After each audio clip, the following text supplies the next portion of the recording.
Bonjour à tous, bienvenue pour ce nouveau journal. Nous sommes le mercredi 21 octobre et tout de suite, voici les titres.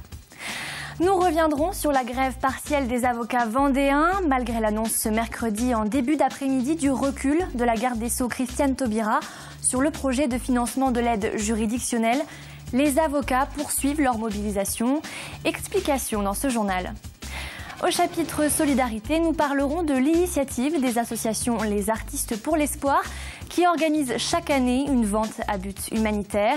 Cette année, le thème est le parrainage des enfants du monde et à cette occasion, nous avons rencontré une Vendéenne qui s'est lancée dans l'aventure avec l'association Le Rayon de Soleil de l'Enfant Étranger.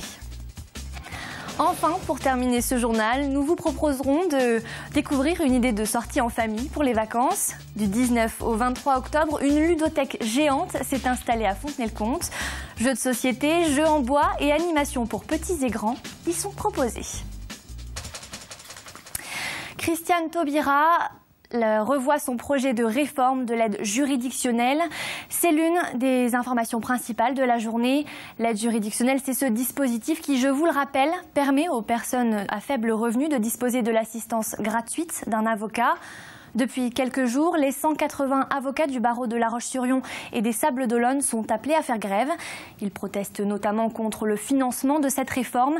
Alors, le recul du gouvernement va-t-il mettre fin à ces mobilisations ?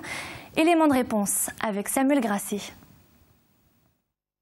Le bâtonnier ne désigne plus d'avocat au titre de l'aide juridictionnelle civile. Un message sur le répondeur, une maison de l'avocat qui reste fermée. Depuis une semaine déjà, les avocats du barreau des Sables-d'Olonne sont en grève partielle. Les dossiers d'aide juridictionnelle sont bloqués, aucun avocat commis d'office n'est désigné. Certaines audiences sont renvoyées. Et malgré le recul aujourd'hui de la ministre de la Justice, Christiane Taubira, le mouvement va se poursuivre. C'est une satisfaction. Madame Taubira, effectivement, a pris acte qu'elle avait l'ensemble de la profession contre elle. Le mouvement de mobilisation continue. Les barreaux vendéens se détermineront jeudi et vendredi. La profession est unie dans ce dossier-là. Un mouvement général contre cette réforme de l'aide juridictionnelle.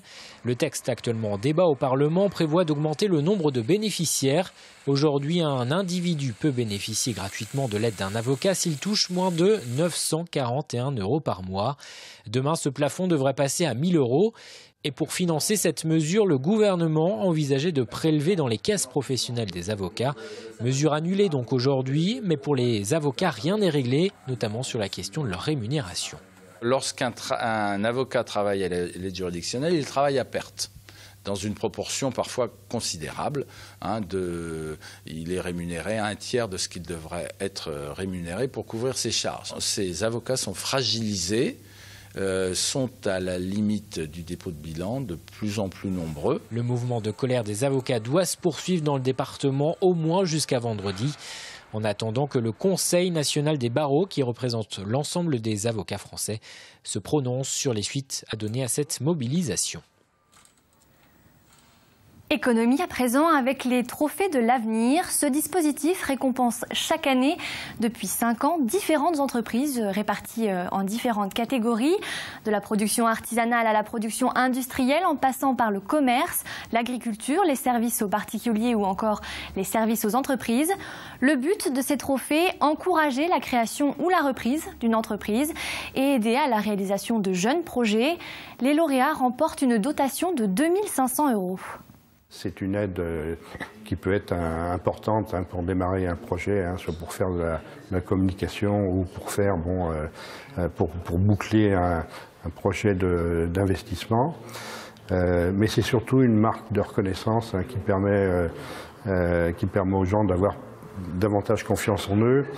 Et puis également de pouvoir se connecter à des réseaux aux autres candidats avec lesquels il y a quelquefois des partenariats qui se nouent.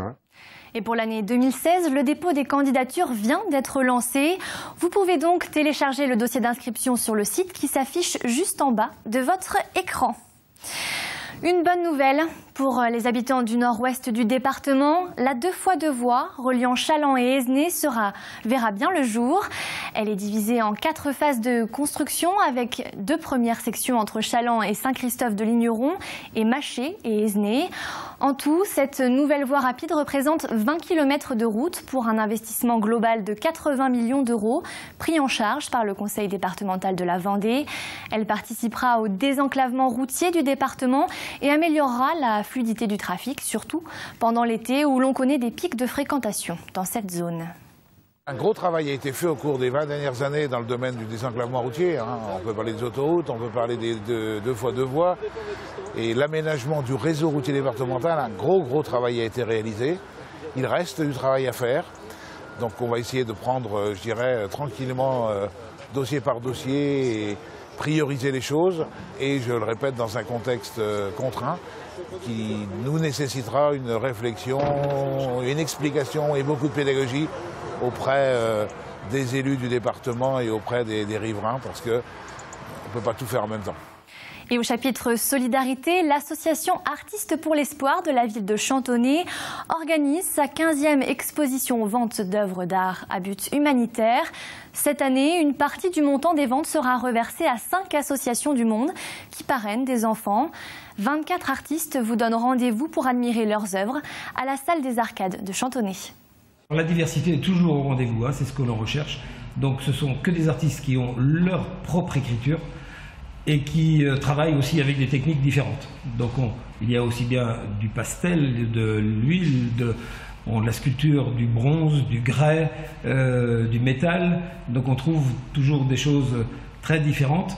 Et l'intérêt, c'est que ces artistes qui viennent de France, de toute la France et d'étrangers, avec peut-être une prédominance de régionaux, nous arrivons à présenter des artistes qui nous donnent de la gaieté, qui nous donnent du bonheur, qui sont dans la lumière, qui sont dans la couleur. Et justement, parmi les associations à qui seront reversés ces dons, le Rayon de Soleil de l'Enfant Étranger, une association dans laquelle les membres parrainent des jeunes de différents pays du monde. C'est ce qu'a choisi de faire ce couple vendéen en parrainant Madina, une jeune épileptique du Mali. Chaque mois, ils envoient une petite somme d'argent pour l'aider à financer son traitement, pour le plaisir d'aider et sans rien attendre en retour. Alix Lanos.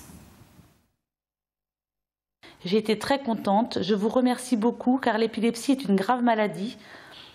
Celui qui tient compte à la faire soigner mérite un bon remerciement. Je m'adresse à vous pour ma guérison. Merci. Ces mots sont ceux de Madina, une jeune malienne de 25 ans. Elle souffre d'épilepsie. C'est pour cette raison que sa famille a fait appel à l'association Le Rayon de Soleil de l'Enfant Étranger pour lui trouver un parrain qui pourrait l'aider à financer son traitement.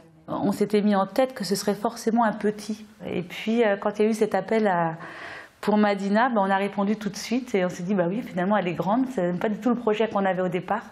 Mais voilà, c'était l'urgence en fait qui a fait qu'on a eu envie d'aller l'aider. Alors chaque mois, ils envoient 18 € à Madina. De temps en temps, ils reçoivent un courrier, une photo. Les échanges sont finalement plutôt rares, mais pour Lise et son mari, parents de 2 enfants adoptés au Mali, ce n'était pas le but recherché. On n'attend rien en retour. On avait ce besoin tous les deux de pouvoir aider quelqu'un d'autre. Donc par le biais du parrainage individuel, ça nous permet effectivement de venir en aide à quelqu'un. Moi, ce qui est important, c'est qu'elle puisse subvenir à ses besoins pour l'épilepsie. Voilà, après, puis qu'elle réussisse sa vie. En parrainage individuel, comme pour Madina, ou collectif, l'association Le Rayon de Soleil de l'Enfant Étranger soutient plus de 1300 enfants dans 10 pays du monde. On aide des crèches, des orphelinats, des écoles, des cantines, des centres d'handicapés comme en Corée du Sud, des enfants qui ne pourront jamais être adoptés, donc qui sont dans des centres d'handicapés, donc on aide, on achète du matériel médical, etc. Parrainer un enfant, ça veut dire c'est l'aider à rester dans sa famille, dans son pays, dans ses racines. Cette année, Artistes pour l'Espoir a choisi d'aider entre autres le Rayon de Soleil de l'Enfant Étranger. Une partie de l'argent des tableaux vendus pendant l'exposition leur sera reversée. Il servira notamment à financer un centre nutritionnel en Haïti ou encore une cantine à Madagascar. Et au chapitre sport à présent, ce sera une grande première dans le Grand Ouest. En octobre prochain, le Vendespace organisera le Vendée Triathlon Show, un grand rendez-vous pour les amateurs de triathlon et de duathlon. Près de 3000 athlètes de haut niveau seront présents pendant 4 jours consécutifs. Ils se confronteront aux différents parcours créés pour l'occasion. Et parmi les défis techniques que se sont lancés les organisateurs, créer une piscine de 40 mètres de long sur 10 mètres de large. Les athlètes internationaux, et pourquoi pas avec un médaillé olympique, nous rendront visite pour bien entendu représenter le sport de haut niveau. Je pense entre autres soit à David Haus, soit à Vincent Luis, ou bien entendu à Pierre Lecor, qui a été longtemps comme David vendéen sous le club des Sables d'Olonne. Et puis bien entendu les paratriathlètes qui seront présents aussi, les féminines. Donc un bel événement, et on associera à cet événement bien entendu aussi les scolaires. Toujours en sport, on vous annonçait hier le tracé officiel du Tour de France. Et justement, 2 anciens coureurs seront en Vendée ce week-end. Jean-Pierre Danguillaume, vainqueur de plusieurs étapes du Tour de France dans les années 70, et Raymond Poulidor, aussi appelé l'éternel second du Tour de France. Ils sont invités par la librairie et le vélo club de Moutier-les-Mauffets à l'occasion d'une soirée cabaret et surtout de la sortie du livre de Raymond Poulidor. Une séance de dédicace est d'ailleurs prévue à partir de 18h à la librairie Moutiéroise, suivie par la soirée cabaret animée par Jean-Marc Desbois à la salle des fêtes. C'est toujours le casse-tête des parents pendant les vacances. Quelles activités proposer à nos chères petites têtes blondes? À Fontenay-le-Comte, ce mardi, une grande ludothèque s'est installée dans la ville. Petits et grands peuvent venir y passer du bon temps et partager de bons moments en famille. Pierre Dalicieux est allé à leur rencontre. Ici, ce ne sont pas les jeux qui manquent. C'est d'ailleurs bien ça qui plaît à ces jeunes en vacances scolaires et qui ne louperaient cette ludothèque éphémère pour rien au monde. Pas question aujourd'hui de rester chez eux. Là, il y a beaucoup plus de jeux qu'à la maison. À la maison, soit je regarde la télé, je vais sur mon ordinateur. Alors qu'ici, je peux connaître des gens et je peux jouer à plein de jeux. Il y a plein de jeux que je connais toujours pas, que je peux tester. Jeux de société en pagaille, jeux anciens, mais aussi animation. La petite souris blanche. Allez, vous êtes prêts? Ici, des assistantes maternelles viennent profiter de l'atelier éveil musical. L'occasion pour elles et les enfants de rompre un peu avec le quotidien. Pour changer, puis rencontrer d'autres enfants et voir d'autres petits spectacles. Je suis assistante maternelle, donc on est un peu isolés. Et puis là, c'était une excellente idée pour mélanger tous les enfants avec d'autres enfants. 5e année et toujours autant de succès. La municipalité met l'accent sur le temps passé en famille. C'est aussi un des objectifs de ces journées. Nous, on s'inscrit vraiment dans une démarche de soutien à la parentalité. C'est-à-dire que c'est permettre effectivement d'avoir ces relations parents-enfants. Et c'est une occasion de vivre voilà, quelque chose en famille et d'avoir effectivement à l'occasion une activité toute trouvée pour les parents. Pas besoin de s'inscrire, la ludothèque est ouverte à tous jusqu'à vendredi 17h30, où paraît-il, un magicien viendra clore ces 4 jours de jeux en tout genre.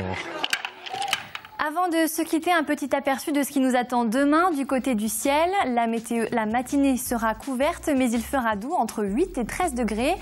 L'après-midi, le soleil tentera de percer les nuages. Les prévisions météo, c'est juste après ce journal avec Armelle Pavageau. Voilà, c'est la fin de cette édition. Merci de l'avoir suivi. Et on se quitte sur des images de la côte, largement ensoleillée aujourd'hui. La douceur automnale ressentie sur les sentiers côtiers du Château d'Olonne et du Puy d'Enfer a ravi les vacanciers. Très bonne soirée et à demain.